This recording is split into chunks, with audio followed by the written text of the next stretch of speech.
ఈరోజు మార్నింగ్ 11 వాకింగ్‌కెళ్ళి అక్కడి నుంచి కాయగూరలు పట్టుకొని ఇంటికైతే వచ్చేసాను. రాగానే టీ తాగాను.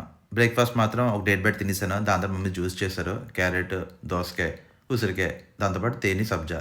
ఈ జ్యూస్ తాగిన తర్వాత ఒక వేఫర్ కూడా తినేసాను. కొంతసేపు పోయాక ఆకలేసింది. మళ్ళీ మమ్మీకి ఏదైనా చేయమని చెప్పంటే వేడిగా ఉప్మా చేశా టమాటా ఏసి. ఇది కంప్లీట్ అయిన తర్వాత ఒక పాప్‌స్టిక్‌లు ఉంటే అది కూడా తిన్నాను. కానీ బాలేదు.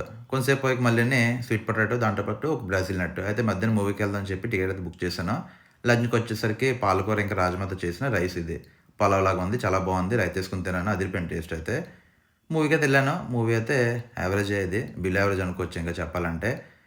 ఇంటర్వల్‌కొచ్చేసరికి శాండ్‌విచ్, కాఫీ దాంతో పాటు ఒక సమోసా కూడా తినేసి ఇంటికి రాగానే కాఫీ తాగాను. మమ్మీకైతే పూరి చేయమని చెప్పంటే వేడిగా అయితే రెడీ చేస్తున్నారు.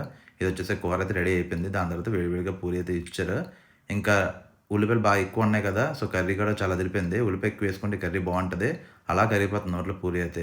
ఒక 5, 6 పూరీలు తిని ఈరోజు డే అయితే ఎండ్ చేశాను. బాయ్.